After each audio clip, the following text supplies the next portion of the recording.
Welcome back to this special edition of the Ingraham Angle. One of the most divisive issues in America today is the forced removal of historic statues. While some want to preserve our nation's history, others say these figures are not worthy of remembrance given their support of slavery or the Confederacy. Case in point, a group of students at Hofstra University on Long Island want Thomas Jefferson, his statue outside the Student Center, removed because our nation's third president owned slaves. And last year, the city of New Orleans removed several Confederate statues. Here's what New Orleans Democrat Mayor Mitch Landrieu had to say about this issue earlier today.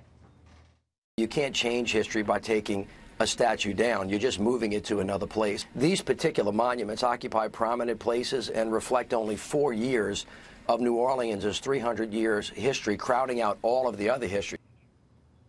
Joining me now for a reaction is Fox News correspondent at large, Geraldo Rivera, author of The Geraldo Show, a memoir. And with me here on set is Fox News political analyst Gianno Caldwell.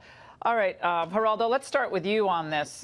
Mitch Landrieu has had a number of statues removed in the dark of night, and these are statues that have been there for a long time. They're worth multi-million dollars, and we don't even know, I guess, where most of them are. P.T. Beauregard, other statues, don't know where they are. They're just gone. What's your take on this? Is this the right way to handle these historical monuments? Well, putting aside what's happening in New Orleans, and I really do like Mayor Landrieu. I think that he's a very thoughtful man. I think his family has a real roots, real cred when it comes to New Orleans and Louisiana history, generally speaking. But remember, Laura, I resigned from my fellowship at Calhoun College at Yale University a year or so ago when they changed the name, taking John C. Calhoun's name off the college and naming it for a more contemporary person. I fear when history starts being rewritten constantly through the prism of political correctness and contemporary thought, that we risk cutting ourselves off from our roots. Now, I absolutely get that slavery, this abomination, is different than a lot of things that happen in political life. This is something like the Holocaust that can't be forgiven, but I think that to try and continually rewrite history, Jefferson was a slave owner, so was George Washington. What will happen when the entire first third of our history is cut off or in some way covered up, Laura? John. Well, there's levels, as I see it. You have the Confederate statues, ones of generals, and if you look at the history of the generals, most of those guys, they were military, generally speaking, and that was pretty much it. So you got these statues in public squares of individuals who fought to really divide our country. And when you look at it from that perspective, I think it gives a greater degree of understanding why statues like that should really be in museums. Now, when it comes to somebody like Thomas Jefferson, for example, he's much more than a slave owner. That was a past sin of his, but this is somebody who had a hand in creating the Declaration of Independence. And he said all men are created equal. In addition to that, he was a president, he was a governor, he was a Secretary of State. So this is an individual I think that we can celebrate, although he did have past sins. These other individuals, however, their past sins was the majority of their career from the viewpoint of having a Confederate statue. You know, P.T. Beauregard, General Beauregard, is one of those generals who did so much after the war. He helped build schools for minority children, and he did so much work to try to bring the fabric of the community together.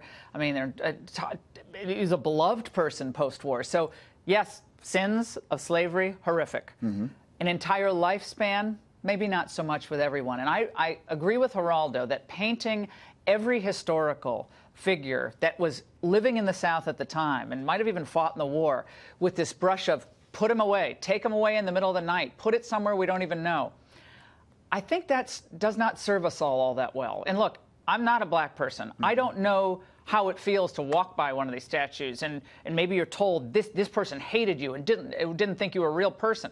I can't imagine that. But I do think people who especially worked for a reconstruction or forgiveness, for bringing and healing the country, especially those people, I think we're on a real slippery slope if we start saying, like, and look, these Hofstra students, they're serious. They were serious at Princeton about Woodrow Wilson, a great internationalist, Democrat hero. Now, Woodrow Wilson has to go off the Wilson Center. This is what one of the Hofstra students said on Fox News. The right to peaceful protest and assembly is at the core of our democracy. Hofstra supports our students' right to engage in peaceful demonstrations about issues that matter to them. We look forward to the continuing civil exchange of ideas on the subject. That's what their statement was to Fox News. But it looks like groups of students mobilized at Princeton University, not successfully yet. But I think it's a matter of time before Thomas Jefferson gets put in that same place as Robert E. Lee, who past American presidents, including FDR, hailed as one of the greatest generals we've ever had, one of the greatest Christian gentlemen we've ever had. That's FDR's commemoration of Robert E. Lee. So this is a wild territory we're in, and I don't know where it ends, guys. And I would have to disagree with you. I think it's a slippery slope if we're continuing to put these individuals, these Confederate generals, in similar categories as Thomas Jefferson. They are not in similar categories as Thomas Jefferson. You have individuals who really founded our country, Christian principles.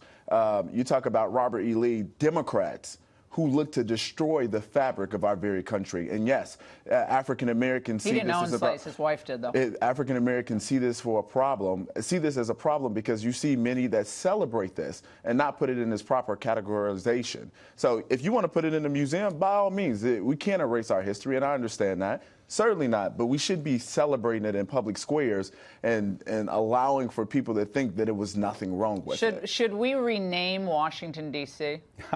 You know, Laura, just going back to... Oh, he owned slaves not too far from here. We had multiple, I get it. I get the thousands point. of acres of land.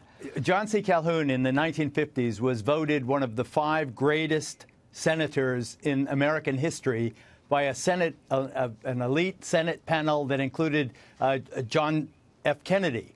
So Senator Kennedy was one of those who picked John Calhoun as one of the great Senate. That was in the 1950s.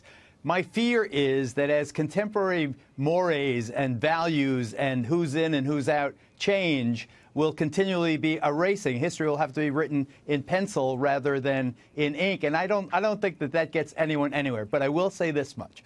There was a time in this country at the beginning of the reaction to Reconstruction, the beginning of Jim Crow, where statues were erected specifically to stick it to black people, to let them know who was still boss and who was subordinate. Those statues, I think, when you know, they may have the facade is a historic monument, but the real purpose is a racialist social statement rather than a historic remembrance. And I think that you can look at them, it's easy to find their provenance, their history, and determine how you feel about them based on that. All right, guys, great segment.